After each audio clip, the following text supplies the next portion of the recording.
What is that word? Entrepreneur. An entrepreneur is a person who thinks up ideas and then takes action to make those ideas happen. This often means starting a business that generates a profit or makes money. Entrepreneurs see a need and meet it. Once the word gets out, business gets good. Anyone can be an entrepreneur.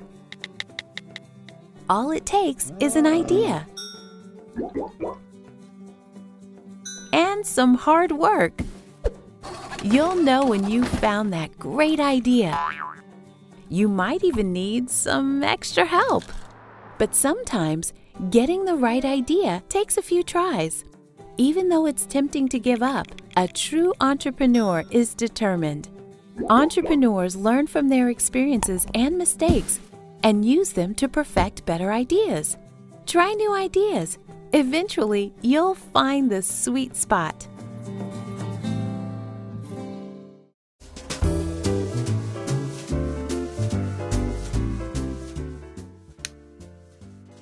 Have you ever been part of a team? A team is a group of individuals working together to make something happen. Preparing a feast, playing ball, or constructing a skyscraper are all jobs that need a hard-working team. Most people love a good drum solo. But if that's all there is to listen to, the lack of variety might get boring. When you add the bass line, things get a little more interesting. And when the guitar gets going, we've got music. Each team member brings something new, as long as they play the right key and on the same beat. Each person can help or hurt the team's progress as a whole. Everyone on a team has a place. Not everyone can be the leader every time, but everyone on the team should get a chance to do what they're good at. Each person should fill a role that matches their abilities. So maybe you're good at planning and organizing, or perhaps you like to get your hands dirty. Everyone on the team needs to communicate well and keep the group working together when things heat up. When the work is done, everyone on the team enjoys the success of working well together.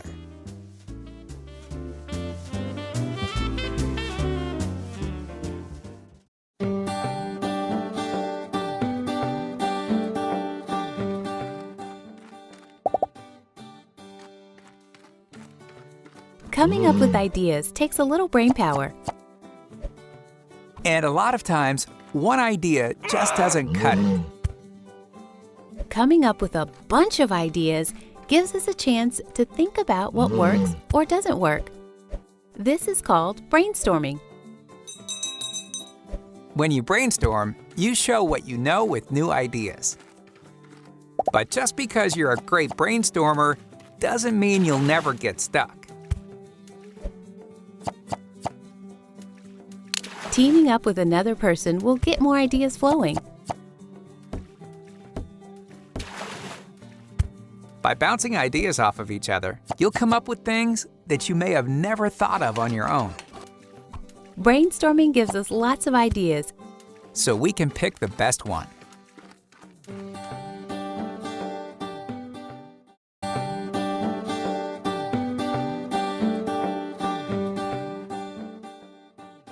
Problems.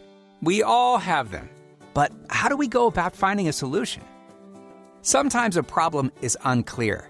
Other times, it's obvious.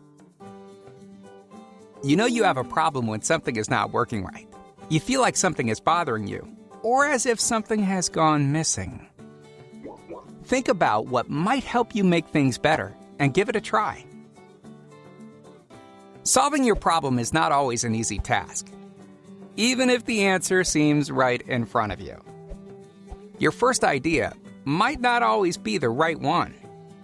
Exploring all your options is the best way to move forward when faced with a difficult situation. If you're stuck on a problem, think of it as an opportunity to try someone else's idea. Others can bring different points of view that just might help solve your problems faster. Exploring all your options is the best way to move forward when faced with a difficult situation. Try to come up with several possible options. Think of these options and imagine how they will work out. Then, choose the solution that works best for you. Create a plan of action and follow through with it. After all, the solution is usually closer than you'd expect. Remember, solving a problem can be hard work, but with an open mind and maybe a little help, it can be a rewarding challenge.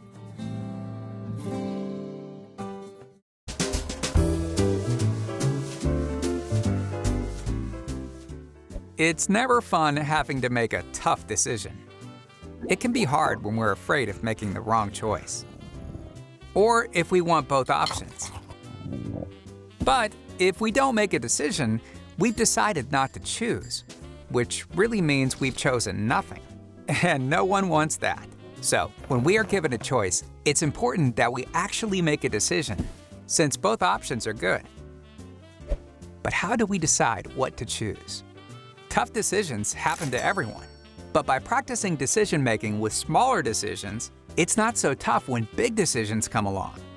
One of the easiest ways to decide which choice is better for you is to list what you like and what you don't like about each option.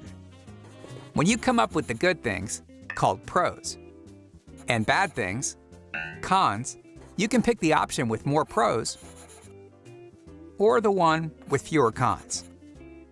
Though all of your decisions may not be perfect, the more you practice, the easier the decision-making will get.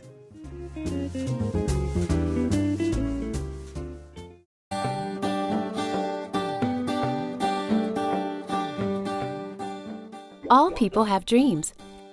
But how do we make those dreams real? At first, it may seem impossible. So let's start small. Setting a goal gives us a target that we want to reach. Setting smaller goals as part of a larger goal makes it easier to follow all the steps, so we're not trying to do everything at once. Each task takes work on its own. When we succeed at these smaller goals, it inspires us to keep working towards the long-term goal. If we try to reach our goal alone, it's easy to give up. Other people help encourage us and help us find easier ways to complete each task. Most goals require hard work and practice.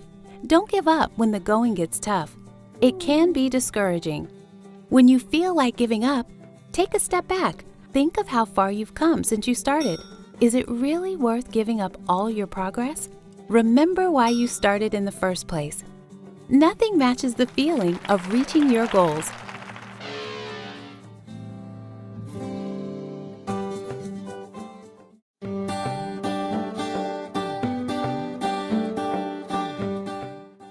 Communication is how we get information to each other. We have many ways of communicating with all the different people in our lives. Depending on who you're communicating with, there are appropriate and, well, not so appropriate ways to communicate. Different forms of communication can make a big impact on your message. How you communicate influences the way people imagine you, especially if it's someone who doesn't know you. Knowing the right way to communicate can open a lot of doors, but it takes practice. Casual or informal communication styles are fine when dealing with family, friends, and other familiar people. Texting abbreviations, emojis, and being silly are great for giving your friends a laugh.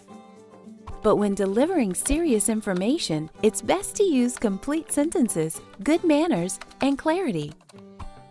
Use a well-written letter or email, and if possible, a face-to-face meeting.